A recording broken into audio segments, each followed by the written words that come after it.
The morning sun painted the Texas sky orange when Mary heard the first war cry echoing across the valley. She was hanging wet clothes on the line behind their small cabin, her 6-month-old daughter sleeping peacefully in a basket nearby. The sound made her blood freeze. She had heard that sound before 2 years ago. When the Comanche raided the Johnson place 15 miles south, Mary dropped the wet shirt and ran toward her baby. Her husband Thomas was fixing the fence near the creek, too far away to hear her. Screams. The thunder of horse hooves grew louder, mixing with more war cries that seemed to come from every direction. Dust clouds rose from the prairie as at least 20 warriors rode toward their homestead. She snatched little Rose from the basket and ran toward the cabin. Her heart pounded so hard she could barely breathe. The baby woke up and started crying. Sensing her mother's fear, Mary's hands shook as she tried to bar the door, knowing it wouldn't hold them back for long. Through the window, she watched the warriors circle their property like wolves. Their faces were painted for war, and their horses moved like shadows across the grassland. These weren't the peaceful Comanche who sometimes came to trade. These men had come for blood. The first arrow hit their barn, then another. Within minutes, flames licked at the wooden walls. Thomas came running from the creek, his rifle in his hands, but he was one man against 20. Mary watched in horror as 3 warriors rode him down. Her husband fought bravely, but it was over in seconds. The cabin door exploded inward. Mary pressed Rose against her chest and whispered a prayer.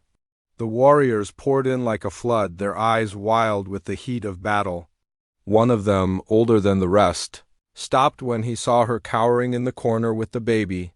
This warrior was different from the others. His face showed pain instead of anger. Deep lines around his eyes spoke of many sorrows. His name was Ayanna, though Mary didn't know this yet. What she didn't know was that 2 winters ago, cavalry soldiers had burned his village while he was away hunting. When he returned, he found his wife and 2 young children among the dead. The other warriors were already taking what they wanted from the cabin. They grabbed the few valuable things Mary and Thomas owned, a silver mirror, some tools, a bag of flour. But Ayanna just stood there, staring at the woman and child. Something about the scene stirred memories he tried to keep buried. Mary looked up at him with tears streaming down her face. She had learned some Comanche words from the traders who passed through town. Her father had always said it was smart to know your neighbor's language, even if they were enemies. Now those words might save her daughter's life. "Please," she whispered, in broken Comanche. "Baby, innocent." Ayanna's eyes widened. He hadn't expected her to speak his language. The other warriors were setting fire to the cabin now. Smoke filled the small room, making the baby cough and cry louder. One of the younger warriors, fierce and eager for glory, raised his tomahawk toward Mary, but Ayanna stepped forward and blocked his path. He spoke sharply in Comanche, words that made the younger man back away with respect. The old warrior's presence commanded attention. Mary felt blood seeping from a wound on her side, where she had been struck during the chaos. Her strength was leaving her, but she forced herself to stand. The smoke was getting thicker, and flames were spreading across the wooden floor. They would all have to leave soon. She stumbled toward Ayanna, still clutching Rose. The baby's cries echoed off the cabin walls, mixing with the crackling of burning wood. Mary fell to her knees in front of the warrior, her legs too weak to hold her up anymore. "I die today," she said in her simple Comanche, each word a struggle. "But baby, she not choose this war." Ayanna looked down at her, seeing something he hadn't expected. This woman wasn't begging for her own life. She had already accepted her fate. She was thinking only of her child, just as he had thought of his children in their final moments. Mary reached into her dress and pulled out a small silver locket. It had belonged to her own mother and her grandmother before that. Inside was a tiny painting of Rose done just a month ago by a traveling artist. Her hands trembled as she opened it to show Ayanna the baby's picture. "Promise me?" she whispered, switching to English because the Comanche words were too hard now. But then she tried again in his language. "Promise." She know love, promise. She live free. The words hit Ayanna like arrows to his chest. His own children had never had the chance to live free. They had died before they could run across the plains or learn to ride horses or hear the old stories around the campfire. But this child still had that chance. Mary pressed the locket into his weathered hands. Her fingers were cold now and getting colder. "She is, Rose," Mary managed to say, "like flour. Grows in hard ground." Ayanna felt the weight of the silver locket in his palm. It was warm from being close to the woman's heart. He looked at the dying mother, then at the baby she held so carefully even as her own life slipped away. The other warriors were calling for him to hurry. The whole cabin would be burning soon. Something changed in Ayanna's eyes. The hardness that had been there since he lost his own family began to soften. He knelt down beside Mary and gently took the baby from her arms. Rose looked up at him with wide, curious eyes, not afraid of this strange man with painted face and feathers in his hair. "I promise," Ayanna said quietly in Comanche, then repeated it in the few English words he knew. "I promise." Mary smiled. For the first time since the attack began, her daughter would live. That was all that mattered now. She closed her eyes and felt peace wash over her as the smoke swirled around them. Ayanna wrapped the baby in his own blanket and carried her outside.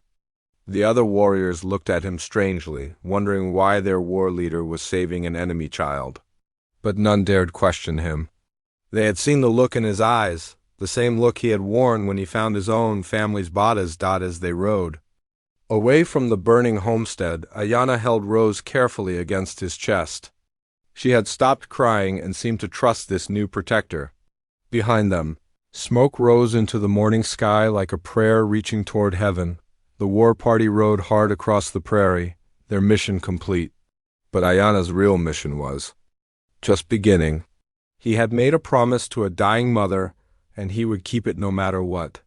The silver locket bounced gently against his chest as his horse carried them toward a future none of them could imagine. In his heart, Ayanna knew this. Baby would change everything.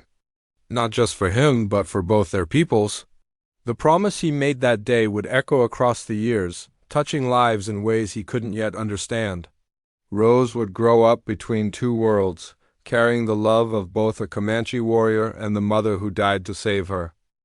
3 days had passed since Ayanna returned to the village carrying the white baby. The Comanche camp buzzed with whispers and curious stares wherever he walked. Children peeked out from behind their mothers' skirts to get a glimpse of the pale infant with hair like corn silk and eyes the color of spring grass. The baby had cried for 2 straight days, refusing the mare's milk and buffalo broth the women offered.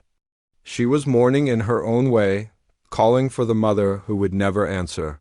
But on the 3rd morning, she finally accepted food from Ayanna's sister, Nadua. The women of the tribe said this was a good sign. Nadua had been taken by the Comanche when she was 9 years old during a raid on a Texas settlement. That was 15 years ago. She could barely remember her white family now. The Comanche were her people. This was her home, and she had chosen to stay even when given chances. To return, her own children played in the dust outside her tipi, as Comanche as any born to the tribe. "She needs a name," Nadua said softly, rocking the baby as the morning sun painted the sky pink. "Rose is not a Comanche name." Ayanna sat across from his sister, cleaning his rifle. The weapon needed attention, but his mind was elsewhere. "The mother called her Rose, like a flower that grows in hard ground." "Then we call her Plea," Nadua replied. "It means precious. Precious like something that grows where it should not, but becomes beautiful anyway." The baby gurgled and reached for Nadua's long black braids. For the first time since the raid, she seemed content. But Ayanna knew their peaceful mourning wouldn't last long. Chief Running Bear had called a council meeting for when the sun reached its highest point. The elders would decide Taya's fate today. Word of the white baby had spread through the village like wildfire. Some people whispered that keeping her would bring bad luck. Others said the cavalry would come looking for her and bring trouble to the whole tribe. But a few of the older women remembered their own children who had been taken by white soldiers and never returned. Young Wolf, one of the warriors who had ridden with them on the raid, made his opinion known to anyone who would listen. "Ayanna has gone soft," he said loudly outside the trading post. A true warrior does not make promises to dying enemies. But Gray Eagle, the tribe's eldest warrior, defended Ayana's choice. A promise made to the dying is sacred, he told the gathering crowd. The spirits hear such words. To break them would bring great misfortune. As the sun climbed higher, people began gathering around the council fire. Ayana wrapped Taya in a soft deer-hide blanket and walked toward the circle. Every step felt heavy. He had faced enemy bullets and cavalry charges without fear, but this meeting made his hands shake. Chief Running Bear was already seated, his weathered face impossible to read. The other elders sat beside him, Gray Eagle, Medicine Crow, and Spotted Horse. These men had guided the tribe through wars, famines, and the constant pressure from the white settlements pushing west. Ayana, the chief said when everyone had gathered, you brought a white child to our village. Some say this was wise. Others say it was foolish. What do you say? Ayana stood before the council with Taya in his arms. The baby looked around at all the faces with curious eyes, not understanding that her future was being decided. I say I made a promise to a dying mother. She asked me to let her daughter know love and live free. I cannot break such a promise, young Wolf stepped forward. And what happens when the cavalry comes looking for her? Will your promise protect our children when the soldiers attack our village? The soldiers attack us anyway, replied Gray Eagle. Sharply, they need no excuse. At least this way we show honor. Medicine Crow, the tribe's healer, had been quiet until now. I have seen this child in my dreams, he said slowly. She stands between two worlds, building a bridge where there was only a river of blood. The spirits have plans for her. The debate continued as the sun moved across the sky. Some argued for returning the child to the white settlements. Others suggested trading her to Mexican traders who dealt with both sides. A few even spoke of raising her as a Comanche warrior, though that idea brought uncomfortable laughter. Nadua had been silent through most of the discussion, but finally she spoke. I was once like her, she said, her voice carrying across the circle. Taken from my white family, raised by Comanche parents. The tribe gave me choice when I grew old enough. They let me decide where I belonged. Why not give her the same chance? Her words stirred memories among the older people. Many had been taken as children from other tribes. Some had stayed, others had left. The Comanche way had always been to let people choose their own path once they came of age. Chief Running Bear raised his hand for silence. The talking stopped immediately. Ayana, he said. This child will bring changes to our village, some good, some difficult. Are you prepared to be her father through all of it? Ayana looked down at Taya, who had fallen asleep in his arms. Her tiny hand was wrapped around his finger, holding on tight even in sleep. In that moment he realized something had already changed inside him. The empty place in his heart where his own children used to live was beginning to fill again. I am prepared, he said firmly. I will raise her as my own daughter. I will teach her our ways and protect her from those who would harm her. And when she is old enough, I will tell her the truth about her birth mother's courage. The chief nodded slowly. Then it is decided the child will stay. But understand this, Ayana, you have chosen a difficult path. This girl will face challenges no other child in our village will face. She will be caught between two worlds, belonging fully to neither. As the council broke up, people approached Ayana with mixed reactions. Some congratulated him on his new daughter. Others shook their heads and walked away. Young Wolf spat in the dirt and stalked off toward his tipi, but Gray Eagle placed a supportive hand on Ayana's shoulder. You have done the right thing, the old warrior said quietly. But the chief speaks truth. The road ahead will not be easy. That night, as Ayana sat outside his tipi watching the stars, Nadua came to sit beside him. Taya slept peacefully in a cradleboard decorated with beads and feathers, finally accepting her place in this new world. Do you ever regret staying with the tribe? Ayana asked his sister. Nadua was quiet for a long time. Sometimes I wonder about my white family, she admitted. But this is where I belong now. These are my people. My children are Comanche. She looked at the sleeping baby. Taya will face questions I never had to answer. She will grow up knowing both worlds, seeing both sides of this war. That knowledge will be both a gift and a burden. In the distance, a coyote howled at the moon. The sound made Taya stir in her sleep, but she didn't wake. She was learning to trust the sounds of her new home. Ayana touched the silver locket hanging around his neck. Inside was the tiny painting of baby Rose, the last gift from her dying mother. Someday he would give it to Taya and tell her the full story of how she came to live among the Comanche, but for now, she was just a precious child who needed love and protection. And despite all the challenges ahead, Ayana knew he had made the right choice. His promise to a dying mother would be kept, no matter what storms lay ahead. 3 years had passed since the day Ayana brought baby Taya to the village. The corn silk hair had grown longer and darker, braided now with small beads like any Comanche child. Her green eyes still marked her as different, but she laughed like the other children and spoke their language as if born to it. "Appa, appa," she called, running toward Ayana on unsteady legs. At 3 years old, she was fearless and curious about everything.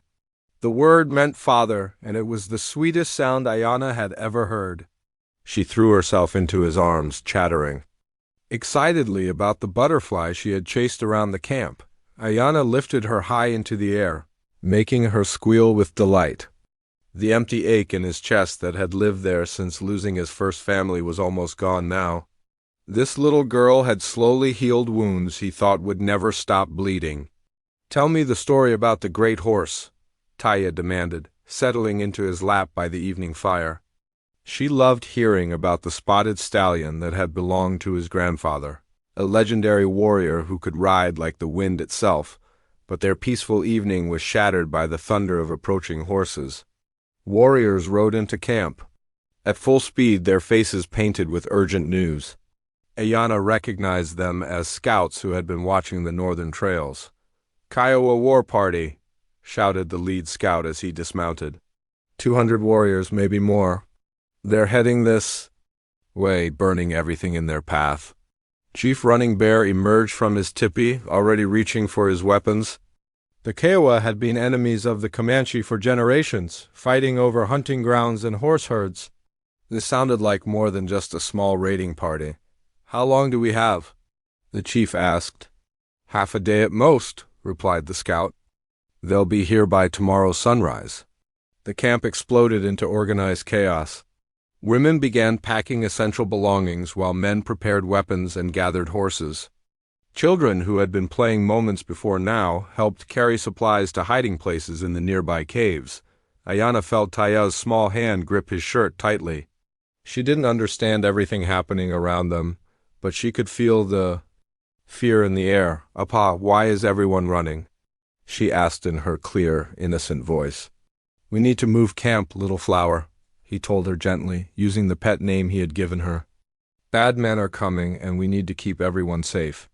The tribe split into 3 groups, as was their custom when facing superior numbers. The eldest and youngest would hide in the mountain caves with a few guards. The main war party would engage the Kiowa on the open plains, trying to draw them away. A smaller group would circle around and attack from behind once the battle was joined. Nadua approached them, her own children close behind her. "Taya should come with us to the caves," she said quietly. "She'd be safer there." But Ayana shook his head. Something in his warrior's instinct told him the caves weren't as safe as they seemed. "I keep my promise to her mother," he said. "She stays with me." As dawn broke over the prairie, the Kiowa war party appeared like a storm cloud on the horizon. Their war cries echoed across the grassland as they charged toward what they thought was a surprise Comanche camp. But the Comanche were ready. The battle was fierce and chaotic. Arrows flew like deadly rain while horses thundered across the ground, kicking up clouds of dust. Ayana fought with the skill of a seasoned warrior, but his mind was divided. Taya was hidden in his tipi with strict instructions to stay quiet and still. No matter what she heard outside, the fight seemed to be going in the Comanche's favor when disaster struck. A group of Kiowa warriors had broken through their lines and were heading straight for the camp where the children were hidden. Ayana saw them coming and felt his blood turn to ice. he broke away from his own battle and raced toward his tipi. Behind him he could hear the enemy warriors getting closer, their horses' hooves pounding like thunder. He reached the tipi just as the first Kiowa warrior burst through the entrance. The warrior raised his tomahawk, ready to strike at the small figure huddled in the corner. But Ayanna tackled him from behind, and they rolled across the ground in deadly combat. More enemy fighters poured into the tipi, and Ayanna found himself fighting 3 men at once. "Run, Taya!" he shouted without taking his eyes off his enemies. "Run to the rocks!" But the little girl didn't run. Instead, she grabbed a burning stick from the fire and waved it at the nearest warrior, her green eyes blazing with courage. "You leave my apa alone," she yelled in perfect Comanche. The distraction gave Ayanna the second he needed. He drove his knife into one attacker and grabbed another's weapon. The third warrior lunged at Taya, but Ayanna threw himself between them, taking a deep cut across his shoulder. The battle raged for what felt like hours, but was probably only minutes. When the dust finally settled, the Kiowa raiders were either dead or retreating. But the camp was in ruins, and many people were hurt. Ayanna sat outside the destroyed tipi, holding Taya close while Nadua cleaned and bound his wounded shoulder. The little girl hadn't cried once during the entire fight, but now she trembled in his arms like a leaf in the wind. "You were very brave, little flower," he whispered into her hair. "Your birth mother would be proud. I couldn't let them hurt." "You, Apa?" she said in a small voice. "You're my family." The words hit Ayanna like an arrow to the heart. This child, taken from her own people and raised among strangers, had just risked her life to save his.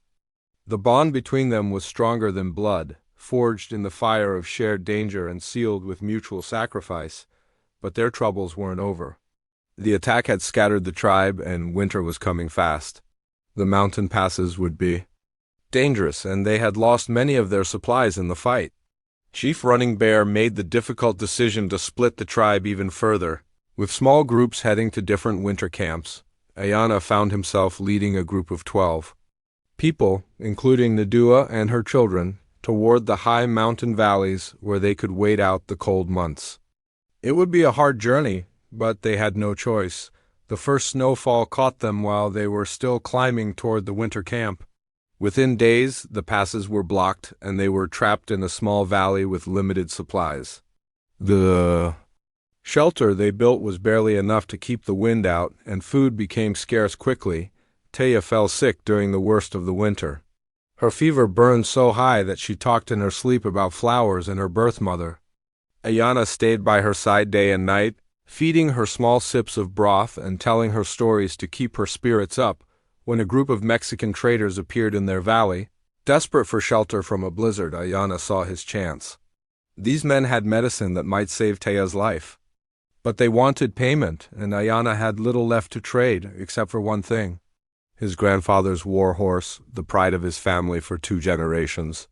The stallion was worth more than anything else he owned, a symbol of his heritage and status as a warrior. The traders eyed the magnificent animal with obvious hunger.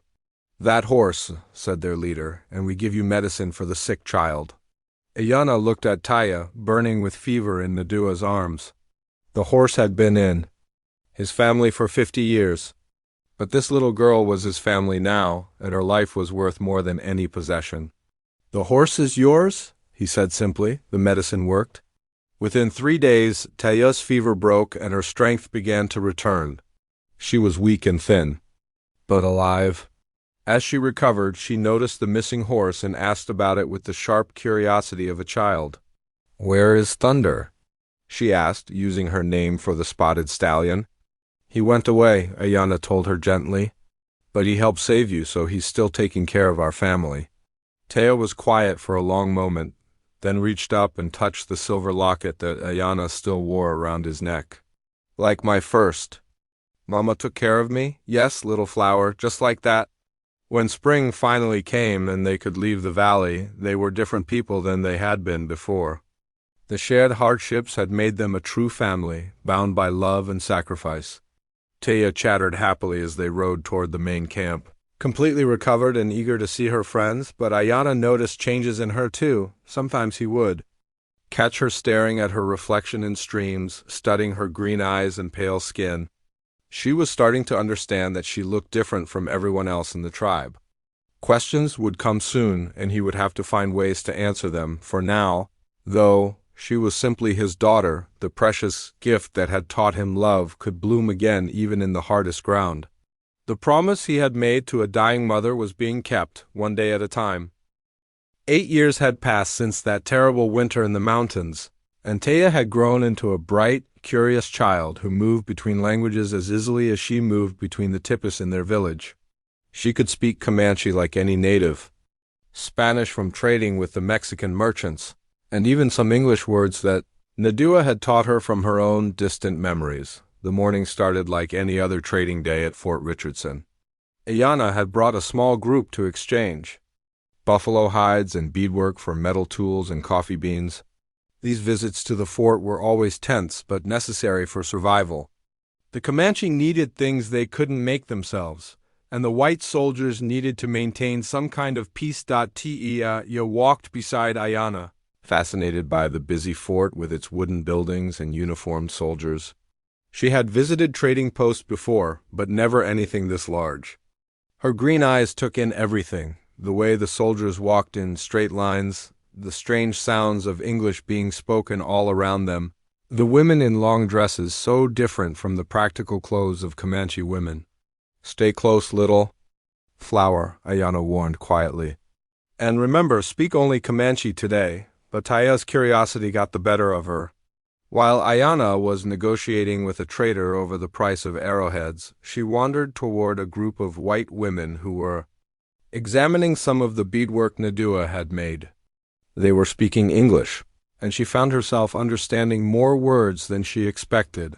One of the women, dressed in a simple gray dress with tired eyes, stopped talking when she saw Taya approaching.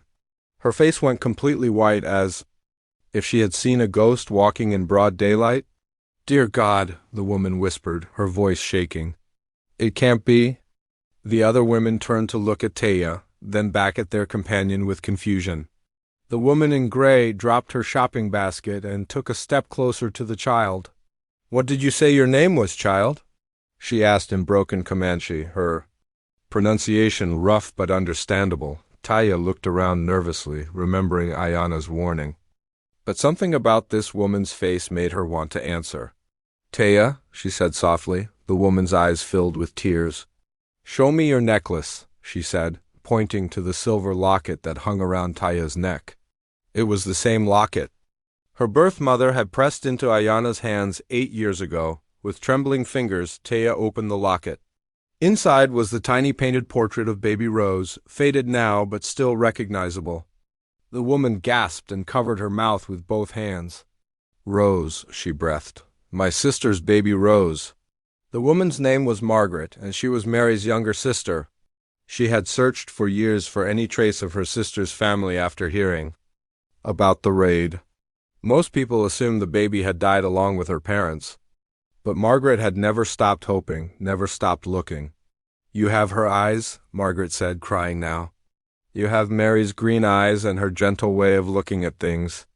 Taya didn't understand everything that was happening, but she could feel the emotion rolling off this strange woman in waves. Before she could ask any questions, Ayana appeared at her side, moving quickly when he noticed the crowd gathering. "Taya, come," he said firmly in Comanche. But Margaret stepped forward, speaking in English now. "Wait, please. I know this child. She's my niece, my sister's daughter. She was taken 8 years ago from a homestead near Jacksboro." More people were gathering now, including several soldiers and a man in a fancy suit who looked like someone important. Ayana put his hand protectively on Taya's shoulder, ready to leave immediately if needed. The man in the suit introduced himself as Colonel Davidson, the fort commander. He studied Taya's face carefully, then looked at the silver locket she still held open in her palm. "Miss Margaret," he said slowly, "are you absolutely certain this is your sister's child?" Margaret nodded through her tears.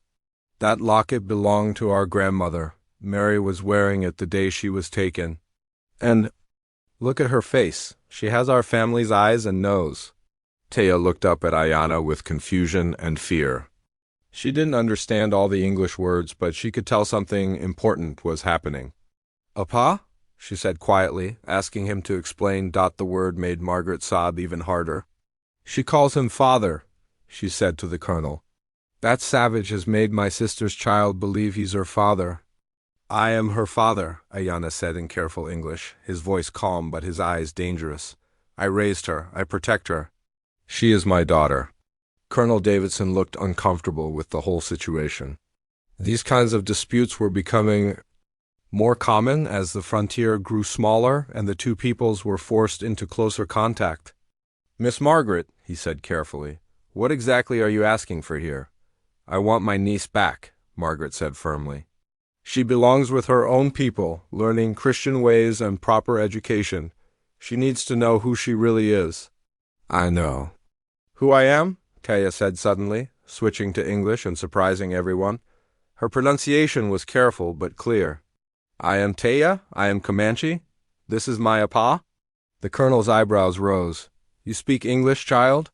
"I speak 3 languages," Taya replied with quiet pride. "Nadua taught me. She says it's good to understand different people." Over the next few hours, more officials arrived at the fort. Margaret had sent word to the territorial governor, claiming that a white child was being held by Indians against her will. The story spread quickly, and soon newspaper reporters were taking notes and asking questions. Ayanna found himself in an impossible situation. If he refused to give up Taya, the army would hunt them down and likely kill many innocent people in their tribe. But if he let her go, he would be breaking the promise he made to her dying mother, the promise to let her live free. Taya sat between 2 worlds, understanding more than the adults realized. She could see the pain in Margaret's eyes, the desperate love of an aunt who had lost her entire family. But she could also see the quiet agony in Ayanna's face, the fear of losing another child to forces beyond his control. "What if," she said carefully in English, "what if I could choose?" Colonel Davidson looked surprised. "You're just a child. Children don't make these kinds of decisions." "Comanche children do," Taya replied. "When they're old enough to understand, they choose their own path. Nadua chose to stay with the tribe when she was older than me. Why can't I choose too?" Margaret looked horrified. "You don't understand, dear. You've been raised by savages. You don't know what a proper life looks like.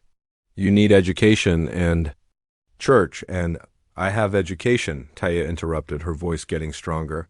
"I can count in 3 languages. I know the names of all the stars and how to read weather signs. I know which plants heal sickness and how to survive in winter storms. Isn't that education?" The argument continued for 3 days. Margaret refused to leave without her niece, and government officials were caught between wanting to avoid a war and feeling pressure to rescue the white child. Newspaper headlines screamed about civilizing the captive girl, while Comanche messengers rode back and forth with updates for the worried tribe. On the 3rd night, Taya made her decision. She would go with Margaret, but only if Ayanna agreed it was the right thing to do. She couldn't bear to see him forced into another heartbreaking choice. "Apa," she said as they sat by a small fire outside the fort, "what did my birth mother really want from me?" Ayanna was quiet for a long time. Finally, he pulled out the silver locket and opened it to show the faded portrait inside. "She wanted you to know love," he said slowly. "And she wanted you to live free. Have I known love?" Taya asked. "Yes, little flower, you have known great love," Taya nodded solemnly. "Then maybe I need to learn about her world too. Maybe that's part of being free, understanding both sides of who I am." Ayanna's heart broke all over again, but he recognized the wisdom in her words. This brave, thoughtful child had inherited her birth mother's courage and her Comanche family's strength. She was ready to face whatever came next. The next morning, they said their goodbyes. Ayanna placed the silver locket around Taya's neck one final time, but now she understood its true meaning. Margaret promised to let her correspond with her Comanche family and to teach her about her birth parents. As the wagon pulled away from Fort Richardson, Taya looked back at Ayanna standing in the morning sun. He raised his hand in farewell, and she raised hers in return. The promise to her dying mother was being kept in a way neither of them had expected. But perhaps it was exactly what Mary had hoped for when she spoke of freedom. Taya was about to begin the second chapter of her remarkable life, carrying the love of both families in her heart like a bridge between two worlds that desperately needed to understand each other. 7 years had passed since that painful goodbye at Fort Richardson. Taya, now 15 years old, stood at her bedroom window in Margaret's neat white house, watching the sun rise over the Texas plains. She wore a proper blue dress with buttons up to her neck, her long hair pinned back in the style expected of young ladies.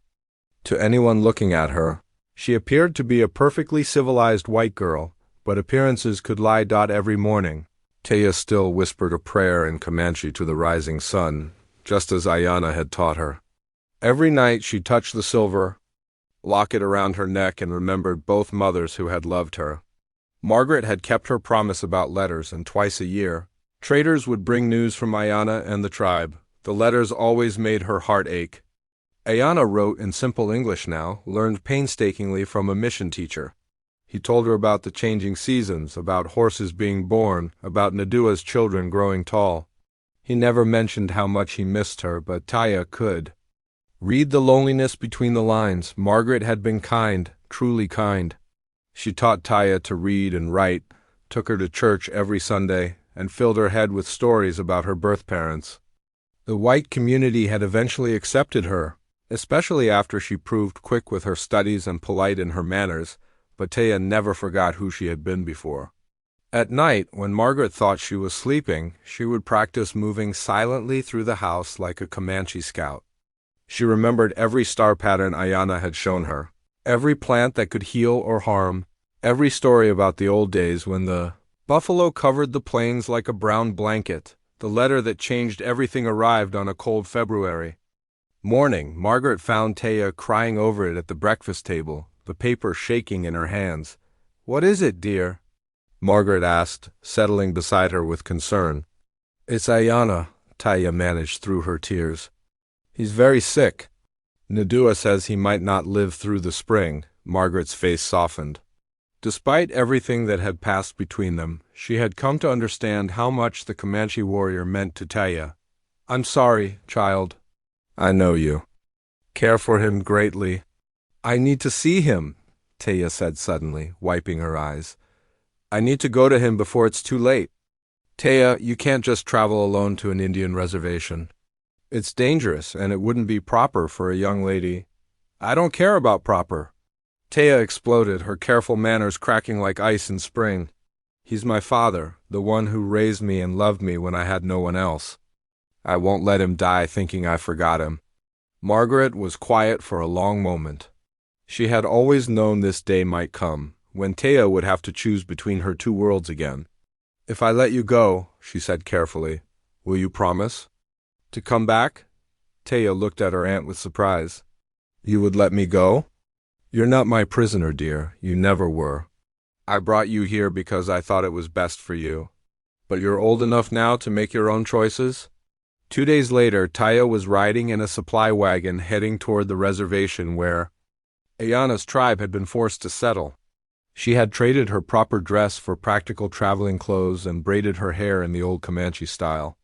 With each mile, she felt pieces of herself returning. The reservation was a sad place. The proud, free people she remembered had been squeezed onto a small piece of land, dependent on government supplies that never seemed to arrive on time. Many of the warriors looked broken, their spirits crushed by the loss of their old way of life. But when Taya walked into camp, speaking Comanche as if she had never left, faces lit up with joy. Children who had been babies when she left now ran to greet her. Nadua embraced her with tears streaming down her face. "He's been waiting for you," Nadua whispered. Even when he could barely speak, he kept saying your name. Ayana's tipi was smaller than she remembered and darker. The great warrior who had once seemed invincible now looked frail and old beyond his years. His hair had gone completely gray, and his hands shook as he tried to sit up when she entered. "Taya," he breathed, his voice barely a whisper, "my little flower, you came." She knelt beside his bed and took his weathered hands in her smooth young. Once. Of course I came, Papa. Did you think I would forget you? They talked through the night while he fought the fever that was slowly taking him away. Taya told him about her life with Margaret, about the books she had read and the things she had learned. But she also told him about the Comanche prayers she still said, about the star stories she still remembered, about how she had never stopped being his daughter in her heart. I kept your promise, Ayana said as dawn approached. Your birth mother wanted you to know love and live free. You have known love from two families now, and you are free to choose your own path.